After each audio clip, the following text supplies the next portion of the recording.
Welcome to Unit 4. How exciting. I'm really excited. We're about to start Unit 4, Topic 1, which is on genetics.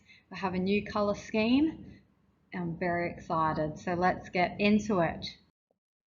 PowerPoint 1 is on DNA structure. So we're looking at Pearson Biology 12, Section 5.1. So by the end of the lesson, you need to be able to understand that DNA is a double-stranded molecule that occurs bound to proteins in chromosomes in the nucleus and as unbound circular DNA in the cytosol of prokaryotes and in the mitochondria and chloroplasts of eukaryotic cells. That's a very long dot point. You need to also recall the structure of DNA, including the composition of nucleotides, complementary base pairing, and weak base-specific hydrogen bonds between DNA strands. This is a little bit of a recap of what you would have done in Year 10 biology, but we're going to proceed on into a lot further detail than what you would have covered in Year 10. So just starting off with a brief history of DNA, we know that life on Earth is very diverse, but we know that DNA is really the building block that determines the characteristics of all living things. DNA is quite a complex molecule, and it was first described by Watson and Crick, so they often call it the Watson-Crick model.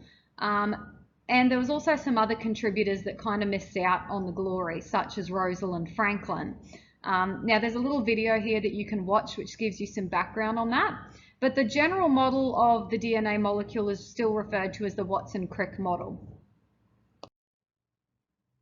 So DNA is considered a macromolecule, which means it's a molecule, but it's very large in terms of its structure.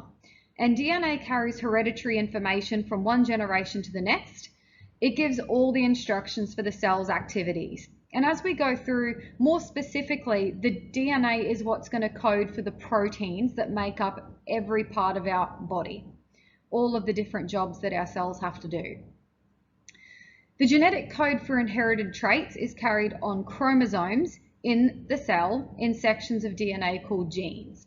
So just to give you some orientation of this here in the figure, if we think about the entire cell, in eukaryotic cells we're zooming into the nucleus, and inside the nucleus are a whole set of chromosomes. In humans we have 23 pairs or 46 chromosomes.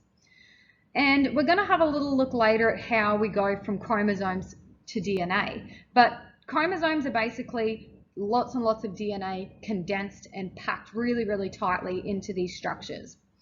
If we unravel the chromosomes and have a look at what's in there, we have a whole stack of DNA. And DNA is made up of nucleotides, which we'll get to. Now, a gene is one particular section of DNA that codes for a particular trait. So you might have the gene for eye color located on a particular chromosome, so it might be at this part of the chromosome, and we've got all of those chromosomes packaged into the nucleus. It's important that you know how to orientate yourself into what's the largest structures here and what's the smallest. Now, I'm just going to hide myself over here for a second. Nucleic acids. Now, when we talk about DNA, that's deoxyribonucleic acid. So DNA is a type of nucleic acid. The other type is RNA or ribonucleic acid. So when we talk about nucleic acids in general, these are molecules that store inherited information.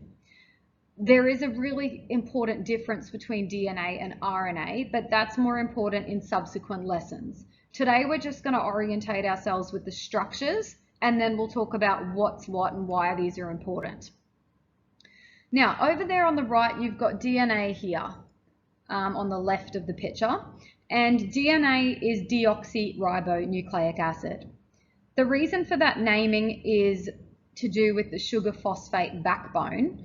The sugar is actually called deoxyribose, so it's not that scary, it's just the name of the sugar, and it's a type of nucleic acid. Now, the important thing to know is that DNA is double-stranded. So we've actually got two strands that make up DNA. RNA is called ribonucleic acid. So it's just a different type of sugar molecule, but it is a single-stranded piece of DNA. It doesn't exist in a double helix, and its job is really important when we start to look at the formation of proteins. So we'll talk a little bit more about RNA later. The focus for today is on DNA. Now, in terms of the location of DNA, I talked about eukaryotes before, and eukaryotic DNA is found in the nucleus in its own little compartments called chromosomes. And remember, if we look inside the chromosomes, we've got our DNA. There is also some DNA located in the mitochondria in eukaryotic cells, and we call this mitochondrial DNA.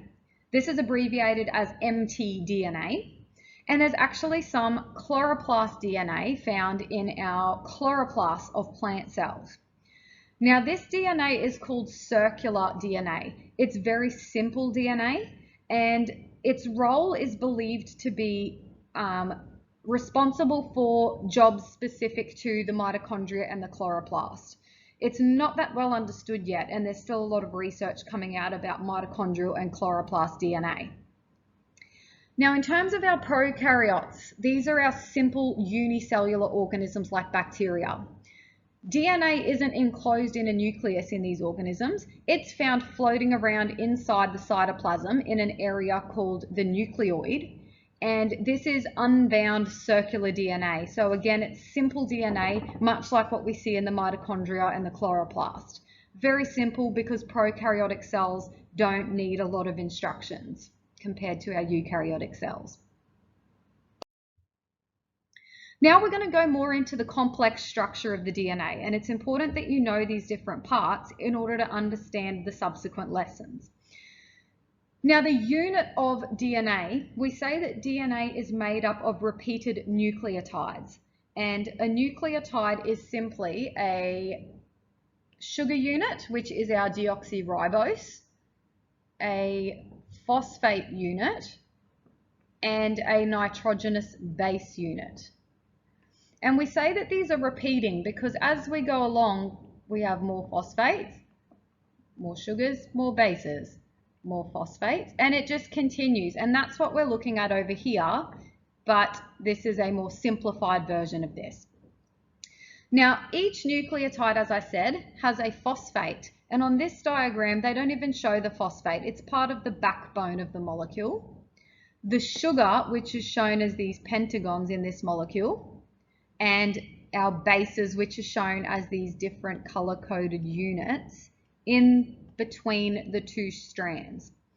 It's really important to recognize that often the backbone of these phosphates and sugars isn't drawn because it's not important for the coding aspect of DNA. It's just making up this backbone structure here. It's important to know what makes up that backbone, but it's not important for the coding of DNA. The difference between our DNA and RNA here is simply the sugar which I mentioned earlier. In DNA, we have deoxyribose. In RNA, we have ribose. We also wouldn't see RNA drawn in this double helix structure because we know that it is single-stranded. So again, here is our nucleotide molecule. And this is the most basic structure of a nucleotide here. It's always shown with a pentagon because it's a 5-carbon sugar, a phosphate, so these two are making up the backbone of the molecule, and the base is the important part for the coding aspect of the DNA. If we look at this from a more molecular chemistry level, this is more what we're looking at here in terms of chemical structure. Now, it's really important that we understand this part of the sugar unit where we're looking at the 5 carbons that make up the sugar. The 5 carbons that make up the sugar are labeled from 1' to 5'. That little apostrophe is pronounced as prime. Now, in a single nucleotide shown here, the phosphate is always attached to the 5' carbon. So see how we've got our phosphate group here, and it's attached to the 5' carbon. The base over here is always attached to the 1' carbon. So when we say sort of 1, 2, 3, 4, 5 with our carbons being numbered in this way, this actually gives our DNA molecule a direction. And I'm going to refer to this later on and in subsequent PowerPoints. Now, when we make a DNA molecule, we're combining a lot of nucleotides together to make a big molecule. And this is also known as a polynucleotide chain. Poly meaning multiple nucleotides. When this happens, you can see over here we have repeated nucleotide units. And in order for them to join together, a chemical reaction called a condensation polymerization reaction happens. You don't need to know that because that's more the chemistry behind this. But basically a water molecule gets removed and a covalent bond forms between these sugars and phosphates, creating a big solid DNA molecule. Now, when I was referring to the carbon numbers in the previous slide, this is really important to identify the two different ends of a DNA strand. One end is called the 5' end and the other is the 3' end. And this is based on which carbon is free in the sugar unit. Now, with our 5' end, we have our sugar attached to the phosphate at the 5' carbon. And the phosphate is free here. So we call this the 5' end of the molecule where the phosphate is free. At the 3' end, the phosphate is not free. It's attached to another sugar. But the 3' carbon is attached to a base, which marks the end of the molecule.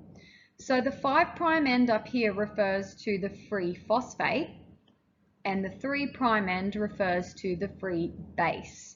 That's really important because as we start looking at transcription and translation, the order that this happens is very important. And we often say 5' to 3' or 3' to 5', talking about which direction we're moving up or down the DNA molecule. I really recommend watching this video in the PowerPoint to assist with this explanation. Now we're going to talk about our nitrogenous bases, which are really important for the coding aspect of our DNA molecule. Now we've just spoken about the phosphates and sugars, which make up the DNA backbone. Not that important when we start to get into the coding part of DNA. When we talk about bases, these are the important molecules that pair up our two strands of DNA. They're really what's the nuts and bolts of the coding part of DNA. In year 10, you probably learnt that there were 4 bases, A and T, C and G, but there's also our friend uracil, which we're going to talk a little bit more about now because we're going to go into what RNA is. Now, A and G, adenine and guanine, they are both called purines. And purines means that they have a 2-ring structure in their chemical makeup. C and T, cytosine and thymine, are pyrimidines, which means they have a 1-ring structure to them. Now, we only talk about uracil when we are talking about RNA. So we would say that thymine is a DNA base, but uracil is an RNA base. So normally A pairs with T in DNA, but in RNA, A pairs with U. So you can see that U is quite similar in structure. It's just a slightly different base to thymine and cytosine. Now, when we talk about base pairing, we know that bases have to pair in a very specific manner. I'm just going to hide me over here. Now, C and G always pair together. A and T always pair together. But remember that A is going to pair with U in RNA. We're just going to focus on DNA here. If we zoom in on this part of the DNA strand and have a look at G and C, you can see that a purine, a 2-ring structure, always pairs with a pyrimidine. And the difference between C and G is they form 3 bonds, whereas A and T, we've still got a purine and a pyrimidine, they only form 2 hydrogen bonds. That doesn't really matter. The syllabus doesn't state that you need to know that specifically, but it just helps you to understand why the bases pair in the fashion that they do. We always talk about these weak hydrogen bonds that hold the molecules together. That's really the basis of why base pairing works like this. And it's also the reason why our double helix has this twist to it, because of the repelling forces within those hydrogen bonds. Now, this is another representation of this from Pearson Biology. And we've got our DNA molecule here, and we've been given a key to have a look at the base pairing. And it's much like little Lego pieces where they fit together in very particular ways because of the chemical structure of these bases. So we're always going to see a G and a C together and an A and a T together. The base pairing has to work like that because of the chemical structures. And in a more sort of three-dimensional structure over here, we often don't even draw the sugars and phosphates here because it's not important for the coding. The important part is these base pairings going on, matching up our two sugar phosphate backbones. Now there's a video that you guys can watch on this, which is really good at just going through purines and pyrimidines and base pairing rules if you need further clarification on that. So just to clarify the key points here, I'm going to remove me here. This is just summarizing what we've gone through again. So we've got our sugars, our phosphates, and our bases. One unit of sugar, phosphate, and base is a nucleotide. And we've got hydrogen bonding between our bases with C and G, A and T pairing up as complementary base pairs. You can go through these dot points. We call the two strands anti-parallel because they run in opposite directions, but our nitrogenous bases can occur in any order going down the molecule. They must pair up in the way that we've described earlier, but the order going down a DNA molecule can happen differently, and that's what makes each individual slightly different and allow variation between individuals. Now, you don't need to know the ins and outs of how this works, but it's really quite important to visualize how our DNA gets packaged into the chromosomes. Because you often look at a chromosome as this big old X structure, but we don't really link that with what's going on here with what we've just talked about with our DNA. Now, how this actually works is our DNA wraps around these special proteins called histones, and it wraps around and folds in this coiled structure, wrapping around, and then each histone starts to bunch around each other. The unit of a histone with the DNA wrapped around it is called a nucleosome. And this simply keeps wrapping and wrapping and wrapping tighter and tighter and tighter into this massive supercoil. And eventually, if we look inside a chromosome, this is a hugely tightly packed bunch of DNA wrapped around these histones in little nucleosomes. It's ridiculously large if you were to stretch this out. And this is just showing that again, how extreme this coiling structure is. So again, going from our DNA over here and wrapping around the histone proteins, and then they continue to wrap and wrap and wrap further and further into this massive supercoil, which is packed inside the chromosomes.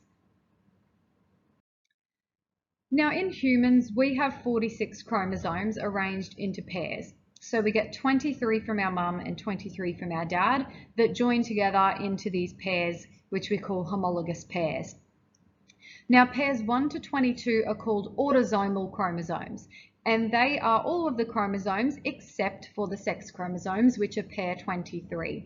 And you can see over here the sex chromosomes, we can either be an XX or an XY, and that's going to determine the sex of the person. We'll get into that a little bit more as we go. Now, in terms of eukaryotic and prokaryotic DNA, we mentioned this a little bit at the beginning. In eukaryotic cells, the DNA is in the nucleus in really tightly packed chromosomes like I've described. It's a lot more complex than the prokaryotic cells, and there's about 25 times more DNA than what a prokaryotic cell has. So much different. We'd find it in the nucleus, and remember, we do find some in the mitochondria and the chloroplast.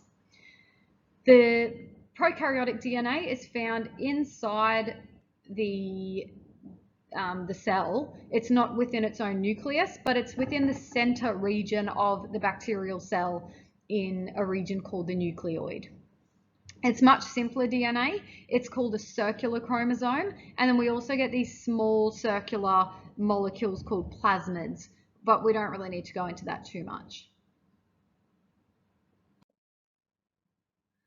Now this is having a look at this from a more in-depth view. So again, here is our nucleus and our DNA packaged inside the nucleus. And in our prokaryotic cell, the DNA is just intertwined and folded inside the cell in that nucleoid region. So hopefully after this lesson, you can understand that DNA is double-stranded. It is bound to proteins in chromosomes within the nucleus. And we also know that it's found unbound as circular DNA in the cytosol of prokaryotes and in mitochondria and chloroplasts. And you need to know the structure of DNA in terms of the nucleotide, complementary base pairing, and base-specific hydrogen bonds. Now, the syllabus says that identification and use of chemical formulas are not required for recalling components in DNA structure. The syllabus states that students should be able to use a schematic model identifying nucleotides, so that base phosphate sugar molecule, and the associated hydrogen bonds. It also specifically states that numbers of hydrogen bonds and reference to purines and pyrimidines are not required for the description of hydrogen bonding in DNA. So they just want you to know that A and T pair, C and G pair, and this is based on the chemical structures and hydrogen bonds between them. Now there are some questions in Pearson 12 that you can do, but I would like you guys to do the Pearson handout 4.1.2, which you can find on the class notebook. I'd like you to complete it under your own copy of this and do it on the notebook so that I can have a look at how you're traveling. Any questions, please let me know.